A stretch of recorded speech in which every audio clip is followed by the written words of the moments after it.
Assalamualaikum warahmatullahi wabarakatuh. Halo, selamat siang kawan Diska.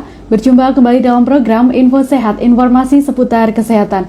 Bersama Ilmilia di sini akan menemani kawan Diska semuanya tentunya dengan informasi terkait kesehatan. Dan hari ini akan kita bahas satu topik kesehatan yang tentunya penting sekali nih ya untuk kawan Diska simak hari ini, yakni mengenai hantavirus. Di mana penyakit ini akhir-akhir ini marak diperbincangkan di media sosial. Untuk itu hari ini akan kita bahas secara mendalam sebenarnya apa sih hantavirus ini, bagaimana cara penularannya dan pencegahannya. Akan kita bahas bersama narasumber yang telah hadir di studio kawan Diska siang hari ini. Ada Dr. Winnie Hanasiahaan. Selamat siang dokter. Selamat siang Mbak Ilha. Oke, Dokter Winnie ini setiap harinya bertugas di Puskesmas Demangan, betul ya dokter ya? Benar sekali Mbak. Oke, hari ini akan kita bahas tentang hantavirus gitu ya dok ya? Iya. Nah, untuk kawan Diska semuanya yang telah join di IG Live kami di @promkes Kota Madiun, jika ada pertanyaan bisa langsung ditulis di kolom komentar dan akan langsung dijawab oleh Dokter Winnie hari ini. Oke, dokter, untuk awal nih mungkin bisa dijelaskan dok sebenarnya hantavirus ini penyakit seperti apa sih dok? Oke, jadi mungkin teman-teman yang sudah pernah melihat berita akhir-akhir ini kita mendengarkan tentang hantavirus. Nah, jadi hantavirus ini merupakan virus yang disebarkan melalui hewan pengerat. Hewan pengerat itu salah satu contohnya seperti tikus. Nah, memang kalau misalkan dari berita-berita yang beredar di media sosial hari ini, kita lihat bahwa banyak sekali beredar informasi virus ini berbahaya seperti itu. Namun, virus ini sebenarnya sudah ada sejak bahkan tahun 1900-an. Nah, tapi kenapa virus ini dibahas lagi akhir-akhir ini? Karena memang ada kasus yang muncul kembali setelah orang terinfeksi dengan virus hantavirus ini sendiri, seperti itu. Nah, kemudian untuk hantavirus ini biasanya itu disebarkan lewat hewan pengerat. Jadi memang kalau misalkan teman-teman mungkin ada membaca hantavirus ini berpotensi menyebabkan terjadinya pandemi, mungkin kita dengar dulu gitu informasinya ya, supaya nanti teman-teman juga jangan mudah dimakan oleh informasi dari media sosial seperti itu. Oke, jadi hantavirus ini adalah penyakit yang disebabkan oleh hewan pengerat. Benar, pengerat Mbak. Tikus berarti ya dokter ya? Atau ada hewan lain yang bisa menyebabkan hantavirus? Oke, selain tikus memang kebanyakan itu dari tikus ya. Tikus itu banyak jenisnya. Ada juga beberapa penelitian yang mengatakan bahwa virus ini bisa disebarkan lewat hewan pengerat lain, contohnya seperti hamster. Namun untuk hamster ini sendiri belum ada kasus tersendiri tentang apakah virus ini bisa disebarkan lewat hamster, karena kita tahu hantavirus ini memiliki host ataupun penjamu yang berada di dalam tikus itu sendiri, seperti itu Mbak.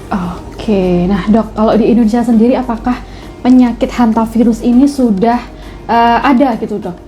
Oke, jadi berdasarkan data dari Kementerian Kesehatan, data terbaru menunjukkan bahwa dari tahun 2024 sampai tahun 2026, hantavirus ini sendiri ada terdeteksi sekitar 23 kasus suspek. Artinya dari total keseluruhan dari kasus yang ada di dunia, berarti di Indonesia sudah berpotensi virus ini menyebar.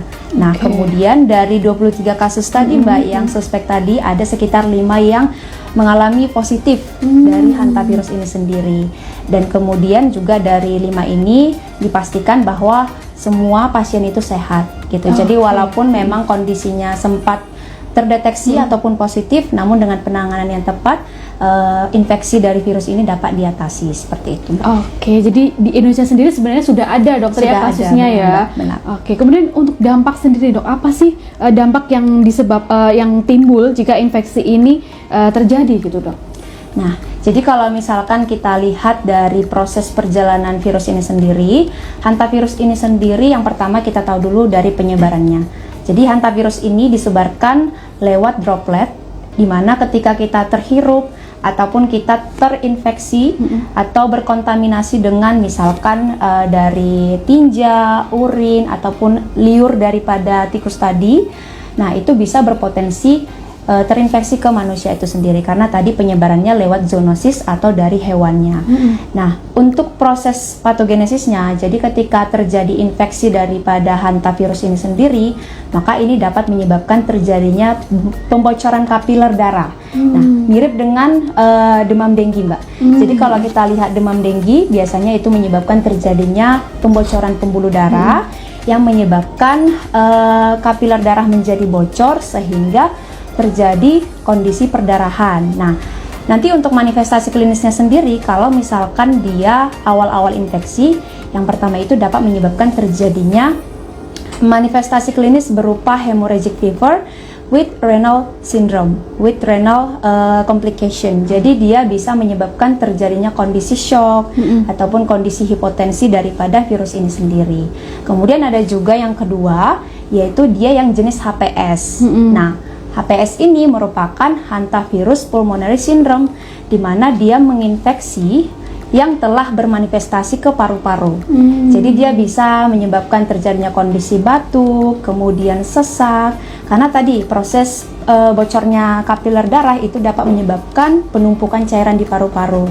Nah, jadi kalau misalkan dilihat dari kedua kasus ini, memang yang lebih berat komplikasinya kalau dia sudah terkena di bagian paru-paru yang kita kenal sebagai hantavirus pulmonary syndrome, seperti itu, Mbak. Oke, berarti ada dua jenis tadi ya, dokter ya? Ya, ada dua manifestasi klinis tadi. Oke. Benar, Mbak. Kemudian nih, Dok, kalau misalkan kita tahu bersama ya, kalau penyakit yang disebabkan oleh tikus ini kan kita mengenalnya lebih ke leptospirosis gitu, dokter. Leptospirosis, benar. Nah, sebenarnya perbedaan antara leptospirosis dan hantavirus ini sendiri apa sih, Dok?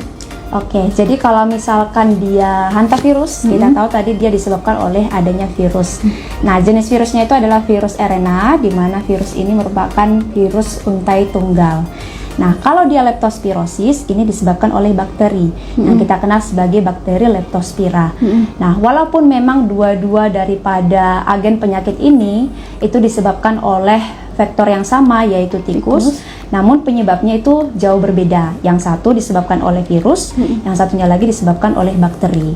Kemudian yang kedua, kalau dari manifestasi klinis yang bisa kita bedakan antara hantavirus dengan juga leptospirosis, kalau nanti leptospirosis itu kita menjumpai ada kondisi ikterik atau kekuningan.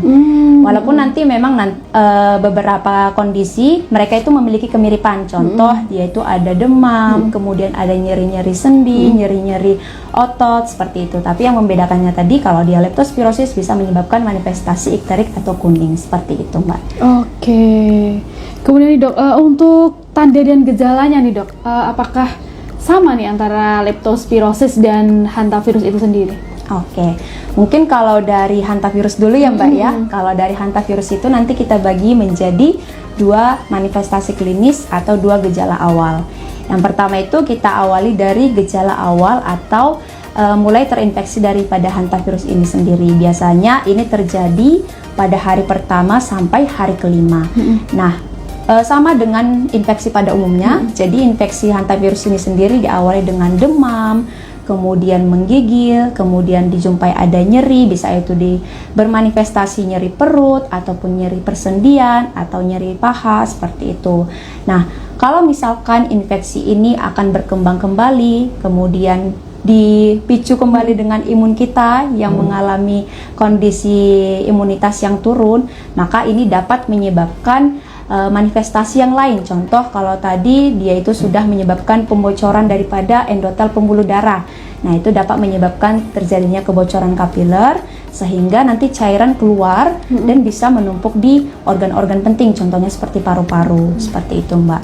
Nah, kalau misalkan dia leptospirosis tadi, kita tahu leptospirosis ini dia itu biasanya terkena dari urin daripada tikus juga, Mbak. Tapi terutama pada kondisi banjir. Nah, kalau kita dengar kasus akhir-akhir ini kan hantavirus itu kita dengar itu misalkan di ruangan yang sudah lama tidak dihuni, kemudian adanya tempat atau daerah-daerah rumah kita yang berpotensi bisa muncul tikus. Nah, itu lebih bisa disebarkan dari hantavirus. Tapi kalau dia leptospirosis biasanya dijumpai pada kondisi misalkan banjir. Nah, di situ terjadilah infeksi dari bakteri Leptospira tadi. Untuk membedakan keduanya, memang ada pemeriksaan khusus. Kalau misalkan dia hantavirus, selain daripada gejala, itu juga kita bisa lakukan pemeriksaan laboratorium. Contohnya kita lakukan pemeriksaan PCR gitu ya Mbak ya, untuk mengetahui jenis virusnya. Kalau dia Leptospira, itu kita lakukan pemeriksaan mikroskop. Biasanya kita lakukan pemeriksaan di bawah mikroskop, itu nanti dijumpai adanya bakteri Leptospirosis seperti itu. Oke, jadi tetap ya ada perbedaan antara Leptospirosis dan hantavirus ini sendiri gitu dokter ya. Ya, benar dari sekali, tanda Mbak. gejalanya, kemudian cara penularannya juga ada perbedaan gitu dokter ya. Ada perbedaannya. Oke, kemudian dok, tadi kan disebutkan kalau misalkan hantavirus ini kan menyerangnya itu kan karena tikus itu sendiri gitu dokter ya. Benar Mbak. Oke, kemudian nih dok, kalau misalkan antara hantavirus dan leptospirosis untuk pengobatannya sendiri seperti apa nih dok? Oke, terima kasih Mbak untuk pertanyaannya. Mungkin teman-teman udah pernah baca juga ya terkait dengan informasi apakah hantavirus ini bisa kita berikan lewat vaksinasi kah atau leptospirosis itu sendiri. Jadi saya jelaskan dulu satu-satu. Yang pertama, kalau misalkan dia hantavirus, memang sampai sejauh ini belum ada penelitian yang menunjukkan untuk pengobatan yang definitif, artinya pengobatan yang memang mengatasi si hantavirus itu tadi. Nah, jadi untuk pengobatan daripada hantavirus ini, kita itu berfokus pada pengobatan yang suportif. Misalkan ketika pasien ini mengalami demam atau misalkan mengalami adanya kondisi klinis lain, maka kita berikan terapi suportif untuk mengatasi gejala yang tadi. Nah, bedanya kalau misalkan leptospirosis, karena ini disebabkan oleh adanya bakteri, maka kita kasih antibiotik. Nah, antibiotik yang diberikan itu tergantung daripada ketersediaan. Misalkan kalau kita di puskesmas atau misalkan di rumah sakit tuh ada obat antibiotik, contohnya itu salah satu pengobatannya bisa menggunakan doxycycline seperti itu. Tapi kalau misalkan dia ini dengan kondisi yang parah ya sampai menyebabkan kekuningan hebat, maka nanti kita pertimbangkan pemberian antibiotik lewat jalur intravena seperti itu Mbak. Oke, nah dokter, untuk penularannya ya dokter ya, dari hantavirus dan leptospirosis gitu ya. Kita tahu ya kalau misalkan leptospirosis ini kan tadi disebutkan dari dokter ini karena adanya curah hujan, karena hujan gitu ya. Kalau hantavirus berarti tidak bisa ya dok ditularkan lewat air hujan itu tadi. Oke, pertanyaan bagus sekali ya Mbak ya, karena kita tahu memang dua-duanya dari tikus ya. Betul. Untuk penyebarannya. Jadi memang kalau hantavirus ini sendiri itu disebarkan lewat aerosol tadi Mbak. Jadi misalkan kita itu berada di daerah yang contoh gudang yang sudah lama tidak dihuni, atau misalkan kita berkunjung ke daerah yang di situ banyak terdapat tikus gitu ya, itu akan disebarkan lewat aerosol karena virus daripada hantavirus ini sendiri itu bisa bertahan dalam kondisi yang lembab seperti itu. Tapi kalau misalkan dia sudah kita berikan desinfektan, kemudian juga kita bersihkan lewat proses penyinaran, misalkan kita buka ruangannya sehingga terpapar oleh sinar matahari, maka nanti virusnya bisa mati.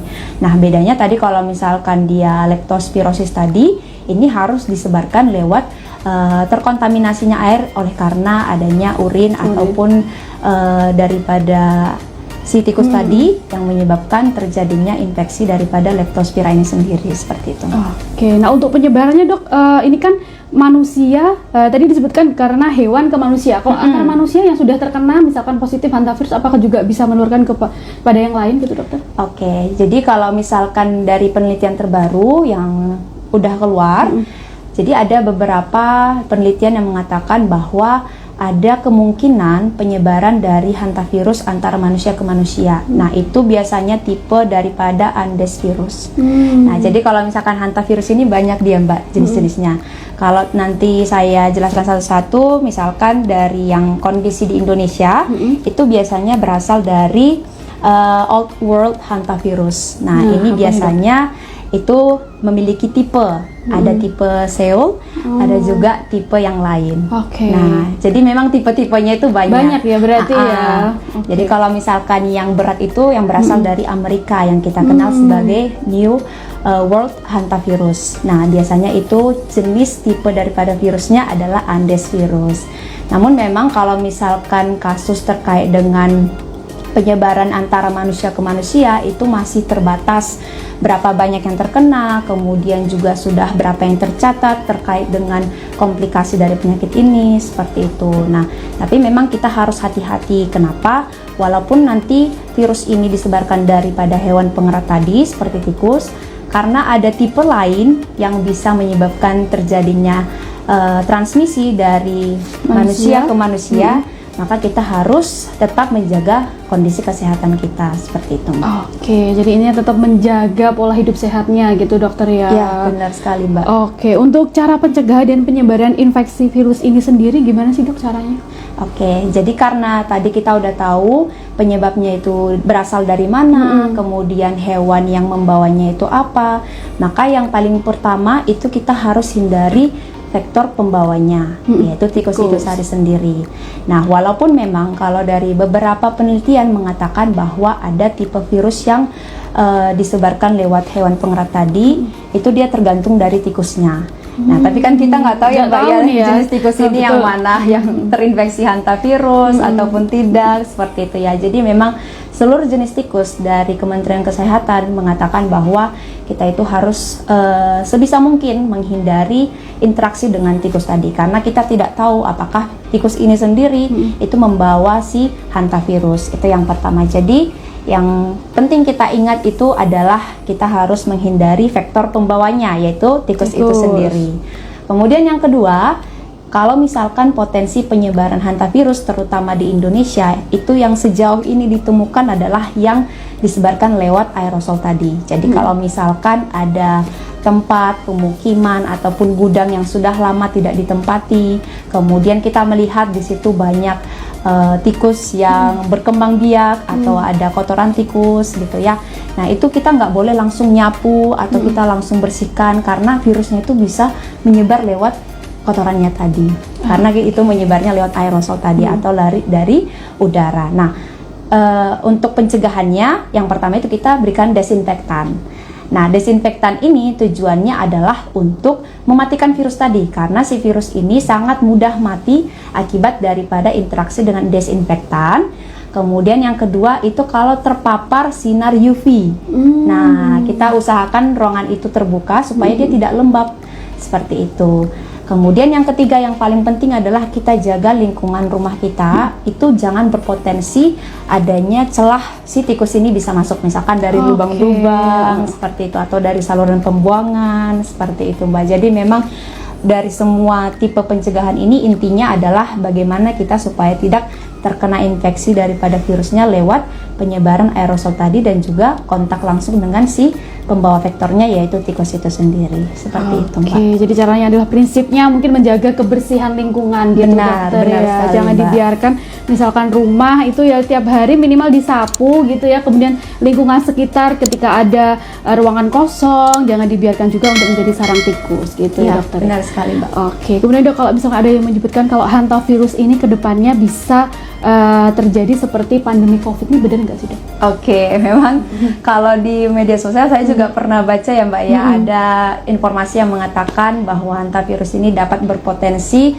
menyebabkan terjadinya pandemi. Jadi memang walaupun hantavirus ini itu disebarkan melalui aerosol atau melalui udara, itu mirip dengan COVID, penyebarannya lewat aerosol atau udara. Namun untuk progres daripada virus ini sendiri dia cukup lama. Jadi inkubasi atau masa perkembangan virus ini itu sekitar 1-8 minggu. Nah, bedanya kalau misalkan COVID itu dia inkubasinya cenderung lebih cepat. Sehingga nanti manifestasi klinisnya juga dia lebih cepat, Mbak, yang COVID tadi. Kalau hantavirus ini dia harus berkembang dulu nih virusnya di dalam tubuh kita, seperti itu. Jadi memang kalau ditanyakan apakah ini berpotensi menyebabkan terjadinya pandemi ataupun tidak. Nah, kalau misalkan pertanyaannya, sejauh ini belum ada potensi menyebabkan terjadinya pandemi. Karena tadi proses perkembangan virus ini cukup lama, sehingga kita juga masih bisa mencegah supaya virus ini tidak terinfeksi ke manusia, seperti itu, Mbak. Oke, jadi tetap ada masa inkubasinya tadi, dokter ya? Benar, Mbak, benar sekali, masa inkubasi. Kemudian dok, kalau misalkan ada yang menyebutkan nih, hantavirus ini tertular hantavirusnya jika digigit oleh tikus, itu bener nggak sih, dok, kayak gitu? Oke, kalau digigit oleh tikus itu bisa juga Mbak ya, karena kan tadi dia dari air liur juga. Oke. Selain dari tinja, selain juga dari urin, bisa juga dari air liur tikus itu sendiri. Makanya walaupun kita nggak tahu nih tikus ini membawa vektor penyakit hantavirus atau tidak, kita harus tetap aware seperti itu Mbak. Oke, jadi tetap aware ya dengan Ya, kesehatan benar kita sendiri sekali, gitu Mbak. ya. Nah, kalau misalkan kita sudah mengalami gejala tadi yang disebutkan oleh dokter nih, hal pertama yang harus kita lakukan nih apa sih dok? Gitu. Kalau misalkan kita udah memiliki gejala-gejala terkait dengan yang ditimbulkan oleh hantavirus tadi, yang pertama kita harus pastikan dulu apakah memang kita memiliki riwayat terpapar dengan misalkan kotoran tikus atau misalkan kita tergigit tikus. Nah, itu kita harus curiga yang pertama sekali ke sana. Gitu. Karena walaupun kita tidak tahu tipe tikus itu apakah dia membawa virus ataupun tidak, tapi kita harus pencegahan pertamanya adalah kita membawa ke fasilitas kesehatan, baik itu di puskesmas ataupun ke rumah sakit. Nah, tujuannya apa? Tujuannya ketika kita udah tahu, misalkan kita ini berpotensi atau suspek hantavirus, terinfeksi hantavirus, kita bisa melakukan pencegahan awal, atau kita bisa mendapatkan penanganan lebih awal daripada nanti kita membiarkan sehingga menyebabkan terjadinya komplikasi ataupun manifestasi klinis seperti yang tadi saya jelaskan. Bisa itu kenanya ke ginjal, bisa juga ke paru-paru ataupun jantung. Jadi memang walaupun nanti kita itu memiliki gejala dan kita rasa kita masih bisa kuat, nah itu kita harus tetap aware. Itu lebih baik kita obati dulu dan kita cari tahu dulu daripada nanti kita biarkan sehingga menyebabkan komplikasi yang fatal seperti itu Mbak. Oke, jadi langkah pertamanya memang jangan panik gitu dokter ya. Jangan panik, benar. Langsung datang saja ke fasilitas kesehatan, ke puskesmas untuk memeriksakan diri. Jangan sampai menunggu sampai sakit atau timbul gejala yang lain gitu ya dokter ya. Karena komplikasinya tadi berat sekali, apalagi kalau misalkan dia itu yang jenis Andes virus tadi, walaupun memang tidak ada di Indonesia Mbak. Tapi itu kita harus cegah lebih awal. Tetap harus aware gitu dokter ya. Benar sekali Mbak. Oke, kemudian untuk berapa lama sih dok hantavirus ini bisa bertahan hidup di luar tubuh? Kalau misalkan dia bertahan hidup di luar tubuh, selagi dia itu kondisi lingkungannya lembab ataupun tertutup, dia itu akan tetap bertahan hidup. Oh gitu. Tapi kalau misalkan lingkungannya, contoh itu terpapar sinar matahari, kemudian ada desinfektan, kemudian itu ruangannya terbuka, biasanya dia tidak bertahan lama Mbak. Seperti itu. Berarti bertahan lamanya ketika tidak mendapatkan sinar matahari, ruangannya lembab Mbak, gitu dokter ya, pengap gitu ya. Benar, seperti di gedung atau di rumah yang kosong seperti Jadi penting itu. sekali untuk membuka rumah agar udaranya masuk gitu dokter ya. Ada pergantian udara gitu. Oke, kemudian untuk hewan peliharaan seperti kucing atau anjing apakah bisa menularkan hantavirus dokter? Oke, sejauh ini memang kalau dari hewan dan juga dari tikus, selain dari tikus itu belum ada penelitian yang mengatakan bahwa hewan seperti anjing ataupun kucing itu menyebabkan penyebaran daripada hantavirus. Kenapa? Karena memang beberapa tipe virus ini itu dia memiliki hostnya atau penjamunya. Jadi memang kalau kucing ataupun anjing itu dia bukan host penjamu daripada hantavirus. Jadi tapi kita harus ingat Mbak, karena kita tahu kan lingkungan kita ini banyak ya misalkan kita itu lihat ada tikus, ada kucing, kita kan nggak tahu juga ya apakah terinfeksi seperti itu ya. Nah, memang kalau misalkan dari sejauh ini data yang menunjukkan itu paling banyak disebabkan oleh tikus tadi, seperti itu. Kalau misalkan nanti ada informasi yang terbaru terkait dengan apakah itu disebarkan lewat anjing ataupun kucing, itu nanti kita bisa cari tahu lagi lebih lanjut seperti itu. Oke, tapi untuk saat ini memang belum ada gitu ya. Yang menyebabkan utama adalah memang tikus tadi, ya, hewan pengerat tadi. Oke, jadi kalau untuk saat ini kalau misalkan masyarakat ini ada yang panik gitu dokter ya, katanya nanti hantavirus bisa kayak COVID, ini berarti nggak benar gitu dokter ya? Ya, belum benar ya, karena kita juga dari WHO belum ada menyatakan bahwa ini merupakan kondisi pandemi seperti itu. Oke, jadi tetap jangan panik gitu jangan dokter panik, ya? benar sekali. Oke, untuk terakhir nih dok, mungkin pesan yang ingin disampaikan kepada kawan Diska semuanya yang telah gabung hari ini. Oke, jadi mungkin kalau bisa saya ambil suatu kesimpulan terkait dengan hantavirus ini, yang pertama adalah teman-teman sahabat sehat semua itu harus tahu dulu yang paling awal penyebab hantavirus ini karena apa, seperti itu. Tadi kita udah jelaskan, udah diberitahu bahwa hantavirus ini dibawa oleh hewan pengerat. Yang paling banyak itu dari penelitian dan juga informasi itu adalah si tikus tadi. Yang kedua, kalau misalkan kita jumpai gejala-gejala, contoh seperti demam, menggigil, nyeri perut, kemudian nyeri-nyeri persendian, atau misalkan menyebabkan komplikasi serius, dan juga kita memiliki riwayat, contohnya kita ada digigit oleh tikus, atau misalkan kita itu berada di dalam lingkungan yang terpapar oleh banyaknya tikus gitu ya, kita harus curiga adanya potensi terinfeksi oleh hantavirus ini sendiri, tapi dengan catatan tidak panik gitu ya, karena kita harus cari tahu lebih lanjut pada saat kita memeriksakannya ke fasilitas kesehatan. Kemudian yang paling penting yang ketiga adalah virus ini bisa dicegah jika kita juga mau menghindari ataupun mengeluarkan semua faktor penyebab daripada penyebaran virus ini tadi sendiri. Nah, seperti yang tadi kita tahu bahwa dari tikus itu kita bisa cegah dengan menutup semua lubang ataupun tempat yang berpotensi tikus tadi bisa masuk ke dalam rumah. Kemudian yang kedua, kita jaga lingkungan yang sehat dan bersih.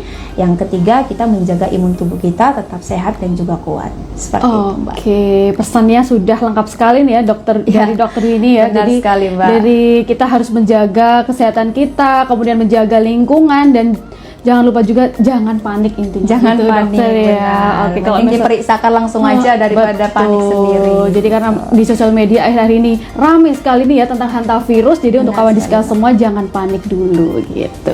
Oke, terima kasih untuk Dokter Winnie atas materi yang telah disampaikan hari ini. Next mungkin kita bisa ngobrol dengan materi yang lebih seru lagi gitu, dokter. Boleh Mbak, silahkan. Oke, terima kasih untuk kawan diska semuanya telah bergabung bersama kami hari ini. Jangan lupa untuk subscribe channel YouTube kami di Kawan Diska 5145. Ilmilia pamit undur diri. Assalamualaikum warahmatullahi wabarakatuh.